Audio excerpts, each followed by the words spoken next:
राष्ट्रिय स्वतन्त्र पार्टीको ऐतिहासिक पहिलो महाधिवेशनमा पाल्नुभएका सम्पूर्ण महानुभावहरूलाई एकमुष्ट रूपमा नीलो क्रान्तिको राजधानी चितवनमा हार्दिक स्वागत गर्न चाहन्छु।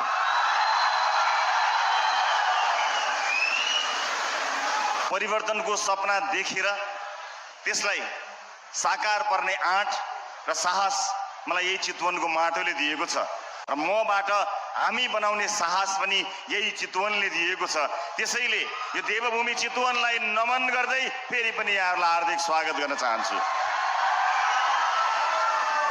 उपस्थित आदरणीय महानुभावहरू, रासोपाको निमन्त्रणालाई स्वीकार गरेर विभिन्न राजनैतिक दलबाट आउनुभएका तमाम नेतागणहरूलाई म स्वागत गर्न चाहन्छु। यहाँहरूको उपस्थितिका लागि धेरै धेरै धन्यवाद पनि ज्ञापन गर्न चाहन्छु।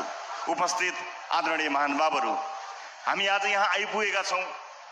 यहाँ आइपुग्दा यो यात्रा यहाँसम्म ल्याउँदा धेरै मानिसको बलिदानी पुगेको छ, धेरै मानिसको बलिदानी चढेको छ। ती बलिदानीले ल्याएका विभिन्न कालखण्डका परिवर्तनले आज हामी साँच्चै नै अग्लो देखिएका छौँ। ती तमाम बलिदानीमा आफ्नो जीवन उत्सर्ग गर्नुहुने तमाम शहीदहरूलाई सम्झन चाहन्छु, घाइते साथीहरूलाई सम्झन चाहन्छु जो आज शरीरभरि छर्रा बोकेर, घाइते शरीर बोकेर पनि यो देशमा परिवर्तन गरेरै छाड्ने हुटहुटी बोकेर राजनीतिमा लागिरहनु भएको छ। ती सबैलाई एकमुष्ट सम्झन चाहन्छु। रासोपा एउटा यस्तो साझा मञ्च बन्न सकेको छ जहाँ अहिले अधिकांश गैर राजनीतिक मानिसहरू आइपुगेका छन्। यो एउटा बाध्यता हो, यो रहर थिएन। हामीले पटक पटक भन्यौँ तर हाम्रो कुरा सुनिएन, धेरै पटक भन्यौँ सुनिएन, टेलिभिजनको पर्दाबाट भन्यौँ सुनिएन, राजनीतिको मैदानमा आउने बित्तिकै घोषणा गर्दा भन्यौँ सुनिएन, यतिसम्म कि जेलको काल कोठरीबाट पनि भन्यौँ सुनिएन। आज चितवनमा गर्मी छ, थोरै गर्मी छ, तर आजभन्दा 1 वर्ष अगाडि पार्टी स्थापना दिवस मनाइरहेको थियो। तपाईसँग साक्षात्कार गर्ने मसँग कुनै माध्यम थिएन। भैरवामा योभन्दा धेरै गर्मी थियो, निकै गर्मी थियो। अरूका लागि जेल एउटा ठुलो कम्पाउन्ड हुन्थ्यो, मेरो लागि एउटा गोल घर, एउटा कोठा नै जेल बनाएर सरकारले सुविस्तासँग राखेको थियो। मैले तपाईँहरूलाई धेरै सम्झेको थिएँ। म आज तपाईँहरूलाई धन्यवाद भन्न चाहन्छु कि त्यो आवाज सुनियो। म धेरै त सम्झन्न, म एउटा लाइन मात्र सम्झन्छु। जुन सन्देश मैले गत वर्ष भैरवा कारागारबाट लेखेको थिएँ, त्यो सन्देशको अन्त्यमा मैले भनेको थिएँ कि एक दिन जनताले तपाईहरूको हातमा भएको तस्करले दिएको घडी खोज्नेछ र त्यहाँ हतकडी लगाउनेछ भनेको कुरा मलाई सम्झना छ। तर आज परिस्थिति फेरिएको छ, बदलिएको यो परिस्थितिले हामीलाई देशको सबैभन्दा शक्तिशाली पार्टी बनाएको छ। आदरणीय उपस्थित महानुभावहरू, शक्तिशाली हुनु भनेको दम्भ गर्ने लाइसेन्स प्राप्त गर्नु होइन, प्रतिशोध साध्ने लाइसेन्स प्राप्त गर्नु होइन। यो मलाई र रासोपालाई राम्रोसँग थाहा छ। आज रासोपा प्रतिशोध र दम्भ भन्दा निकै टाढा गएर नागरिक जिम्मेवारी पूरा गर्ने एउटा अदम्य जनमत बोकेर उपस्थित भएको छ। र म आज मञ्चमा उपस्थित तमाम नेपाली राजनीतिका शीर्ष महानुभावहरूलाई साक्षी राखेर भन्न चाहन्छु कि निर्धक्क हुनुहोला, देश रासोपाको हातमा छ, देश सुरक्षित छ।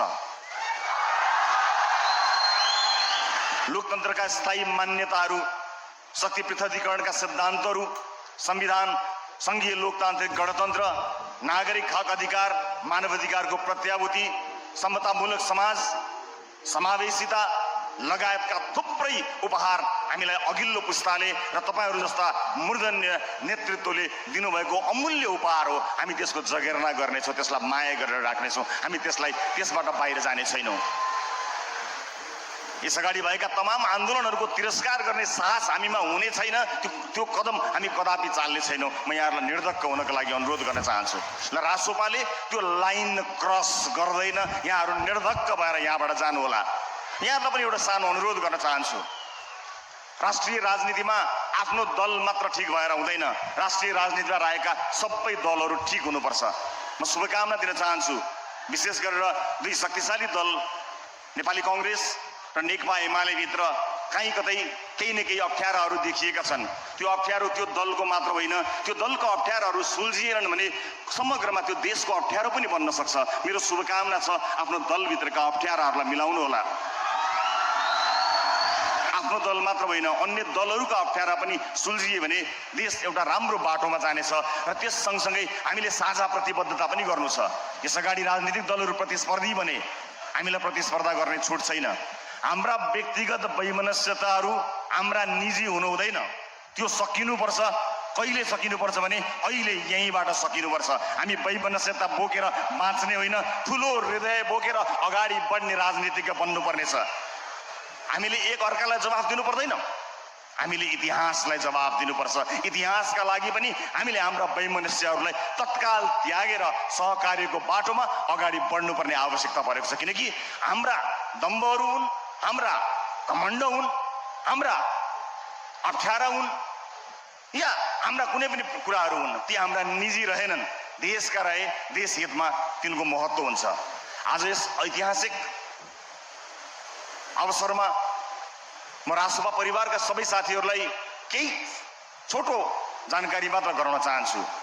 साथीहरू, मैले जलेश्वर बैठकको बेलामा राजनीतिक प्रतिवेदनमा लेखेको एउटा कुरा स्मरण गराउन चाहन्छु। त्यहाँ लेखिएको दुईवटा कुरा स्मरण गराउन चाहन्छु। पहिलो कुरा मैले भनेको थिएँ, लेखेको थिएँ कि रासोपा लड्यो भने आफ्नै गोडामा अल्झेर लड्छ, अरू कसैको ताकत छैन रासोपालाई लडाउने। आज यसलाई अझ बढी सार्थक बनाउने बेला आएको छ। हो, जब धेरैको मन जित्न सकिँदैन त्यसपछि केहीको मन जितेर राजनीतिमा अगाडि बढ्ने प्रचलन चलेको छ। तर त्यो प्रचलनको बिउ हामीले रोप्न हुँदैन। त्यो बिउ हुर्कियो, बढ्यो, फुल्यो, फल्यो भने के हुन्छ भन्ने कुरा त भर्खरै हामीले देखिसकेका छौँ। त्यसकारणले गुट र उपगुट बनाएर हामीले त्यो बिउलाई रोप्यौँ भने भोलि देशले दिने फल त्यो विषालु फल हुनेछ। र अघि पार्टीका वरिष्ठ नेताज्यूले भन्नुभए जस्तै त्यो फल यदि फल्यो भने हामीले त्यो वृक्ष नै काट्नुपर्ने अवस्थामा हामी पुग्नेछौँ। यतिखेर हामी बेला ठिक समयमा छौँ, हामी ठिक समयमा छौँ साथी हो। हामी कस्तो फल रोप्ने, कस्तो बिउ रोप्ने भन्ने बेलामा अडिएका छौँ। यतिखेर हामीले समग्र रूपमा कुनै गुट र उपगुटमा नलागिकन विगतका राजनीतिक दलहरूका अनुभवलाई हेरेर अगाडि बढ्ने हो भने म फेरि पनि भन्छु, रासोपालाई लडाउने अर्को कुनै पनि शक्ति अबको युगमा आउन सक्दैन। म यो तपाईहरुलाई निर्धक्कका साथ भन्न सक्दछु। तर साथीहो, कहिलेकाहीँ के हुँदो रहेछ भने यो त्याग र बलिदान भनेको अरूले गर्यो भने खुसी मान्ने, तर आफूले गर्नु पर्यो भने दुःख मान्ने कुरा हुने रहेछ। त्यसबाट चाहिँ यहाँहरूलाई म सचेत रहनको लागि अनुरोध गर्न चाहन्छु। र यो ऐतिहासिक महाधिवेशनले हामी बीचमा पनि केही वैमनस्यता रहेछन् भने, हामी बीचमा पनि त्यस्ता समस्या रहेछन् भने त्यसलाई अन्त्य गर्ने एउटा महत्त्वपूर्ण बिन्दु यो बनोस् भन्ने म चाहना राख्दछु। रासोपाको 2/3 सरकार बनेको छ। साथीहरू, पार्टीले यसलाई निगरानी गरिरहेको छ। पार्टी प्रतिबद्ध छ। लोकतन्त्रका आधारभूत मान्यता सिद्धान्तहरूबाट कहीँ कतै पार्टी विचलित हुने छैन। यो प्रतिबद्धता मैले गरि नै सकेको छु। विचार, सिद्धान्त, आदर्श जस्ता महत्त्वपूर्ण कुराहरूलाई अझ बढी स्पष्ट गर्दै जाने एउटा राजनीतिक पार्टीको निरन्तरको कार्य हो। यसमा रासोपा खरो उत्रिएको छ। मैले अघि जलेश्वर बैठकको कुराकानी गरेको थिएँ। जलेश्वर बैठकमा यो कुरा स्पष्ट रूपमा हामीले भनिसकेका थियौँ। तर हाम्रा मामलामा अन्य धेरै विषयहरू चर्चाको विषय बने, अन्य धेरैहरू हल्लाको विषय बने। हाम्रा प्रतिवेदन, हाम्रा राजनीतिक दस्तावेजलाई हेर्ने समय निकालिएन। मलाई विश्वास छ सिङ्गो देश र संसारले केन्द्रमा राखेको रासोपाका अबका दस्तावेजहरू हेरिनेछन्, पढिनेछन् र तिनलाई हचुवाको भरमा होइन, गहन अध्ययन गरेर त्यसमाथि विद्वत समूहले विश्लेषण गर्नेछ भन्ने कुरामा म आशावादी छु। हाम्रा साथीहरूले स्वस्थ प्रतिस्पर्धा गर्नुहुनेछ, स्वच्छ प्रतिस्पर्धा गर्नुहुनेछ। सँगसँगै म आशावादी छु सरकार जुन आशा र भरोसामा उभिएको छ त्यसमा खरो उत्रिनेछ। प्रयास त निकै हुनेछ। प्रयास त लडाउने, ढलाउने, फाटो ल्याउने प्रयास त निकै हुनेछ। म आज यस ऐतिहासिक स्थानमा उभिएर भन्न चाहन्छु,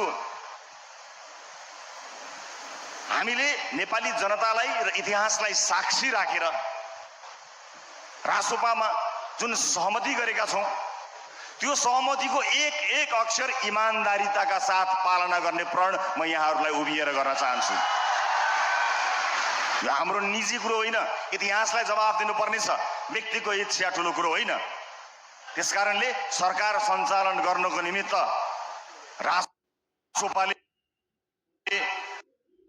चुनाव अगाडि नै पार्टीका वरिष्ठ नेता बालेन्द्र शाहको खुट्टामा बल पुर्याइसकेको छ। अब भट्टाभट गोल हान्ने जिम्मा बालेनजीको, अब भट्टाभट गोल हान्ने जिम्मा सम्माननीय प्रधानमन्त्री बालेन शाहजीको हुनेछ र उहाँले त्यसको निरन्तरता दिइरहनु भएको छ। झुकिएर त्यो बल कहीँ आएछ भने पनि त्यसलाई त्यही खुट्टामा पास गर्ने जिम्मा मेरो।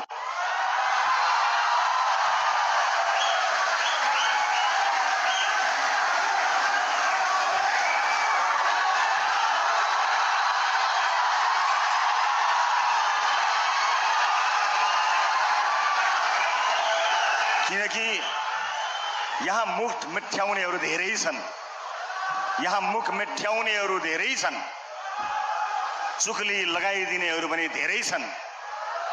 म तिनलाई जवाफ दिन बोलिरहेको छैन साथीहरू, म त इतिहासलाई जवाफ दिनको लागि खडा भएर बोलिरहेको छु। किनभने आजको दिन त बितेर जानेछ, भोलि फेरि सन्ततिहरूले सोध्नेछन् इतिहासले तिमीहरूलाई मौका दिएको थियो, इतिहासले तिमीहरूलाई पहिलो महाधिवेशन भन्दा पनि अगाडि तिमीहरूलाई यति जनमत दिएको थियो कि संसारको कुनै पनि राजनीतिक दललाई महाधिवेशन हुनुभन्दा अगाडि 2/3 बहुमत दिएको मलाई सम्झना छैन। यस्तो अवसर दिएको थियो। आज जन्मेकाहरूले मात्र होइन, भोलि यस देशमा यस धरतीमा जन्मेकाहरूले पनि मलाई र बालेनजीलाई प्रश्न गर्नेछन्, यो मौकालाई तिमीहरूले किन गुमाउन दियौ? हामी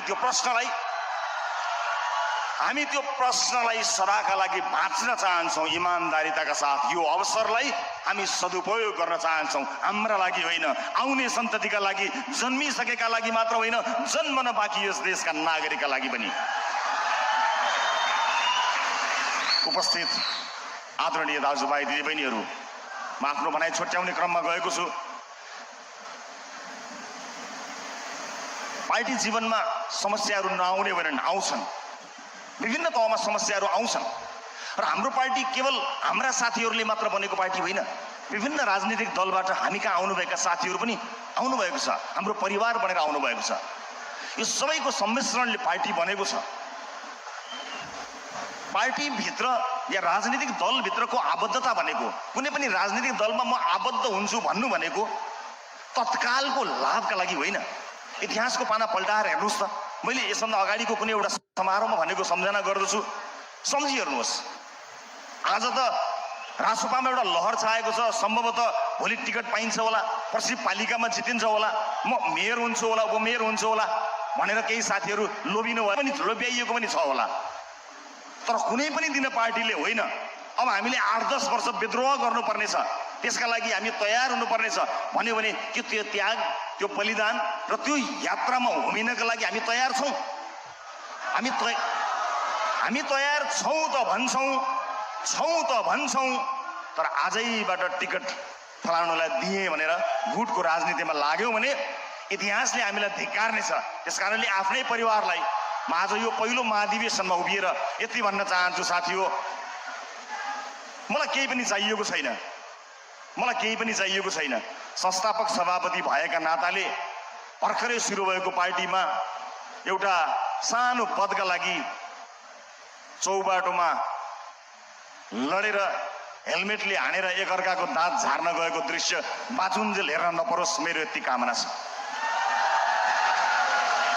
आफूले जन्माएको पार्टी भएको हुनाले कुनै एउटा पदका लागि अस्वस्थ प्रतिस्पर्धा गरेको, सदस्यताहरू जम्मा गर्दै आफू निर्वाचित हुने प्रपञ्च गरेको र षड्यन्त्रको राजनीति चाहन्छु। एउटा कुरा चाहिँ मलाई के थाहा छ भने, जसले जिते पनि घन्टी वाहकले जित्छ, जसले जिते पनि रासोपाले जित्छ। आफ्ना जिताउन होइन, जितेका आफ्ना हुन् भन्ने भावना लिएर गयौँ भने हामी विशाल रासोपा बन्नेछौँ। यो विशाल रासोपाको पहिलो ऐतिहासिक महाकुम्भमा फेरि पनि म यहाँहरूलाई धेरै धेरै स्वागत गर्न चाहन्छु र फेरि पनि विभिन्न राजनीतिक दलबाट आउनुभएका साथीहरूलाई उहाँहरूले गर्नुभएको त्याग र बलिदानको सम्मान स्वरूप विगतमा भएका सम्पूर्ण राजनीतिक क्रान्तिहरूको सम्मान राख्ने प्रतिबद्धता व्यक्त गर्दै बदलिँदो व्यवस्था, बदलिएको परिस्थिति सबैमा हाम्रो साझा प्रतिबद्धता भएको कुरा स्पष्ट पार्न चाहन्छु। अन्त्यमा पार्टी स्थापना दिवसको दिन मैले यसै गरी दर्शक दीर्घाकै बिचमा रहेकी मेरी धर्मपत्नी अर्धाङ्गिनीलाई भनेको थिएँ। उनले मलाई भनेकी थिइन्, म घर चलाउँछु, तिमी देश सम्हाल भनेकी थिइन्। यो 4 वर्षको यात्रामा देश चलाउन भन्दा गाह्रो घर चलाएर मेरो सङ्घर्षको हरेक पाइलामा साथ दिएर एकपटक पनि नरोइकन ठाडो शिर लगाएर एकपटक पनि नझुकेर मलाई यतिको धेरै बल दिएकोमा मैले यो मञ्चबाट धन्यवाद दिनै पर्छ। साथै मेरो परिवारको एउटा जमघटमा मेरी 64 वर्षकी वृद्ध मृत्यु शैय्याबाट भर्खर फर्केकी दिदीले भनेको कुरा सम्झना सुनाएर बिदा हुन्छु। जतिखेर मलाई ममाथि राज्यले ज्यादती गरेको थियो त्यतिखेर वरपरका छरछिमेकीले मेरो वृद्ध दिदीलाई भनेछन्, तिम्रो भाइलाई त मार्छन् क्यारे। मेरो दिदीले छाती पिटेर भनिछन्, मारेछन् भने मेरो भाइ शहीद हुन्छ, चिन्ता नगर भनेकी थिइन्। मलाई आँट र साहस दिने मेरो परिवारलाई मैले अलिकति धन्यवाद दिन यो विशिष्ट समारोहको समय लिएर केही गल्ती गरेछु भने क्षमा गर्नुहोला। तर सबै राजसभाको परिवारलाई म धेरै धेरै धन्यवाद दिन चाहन्छु।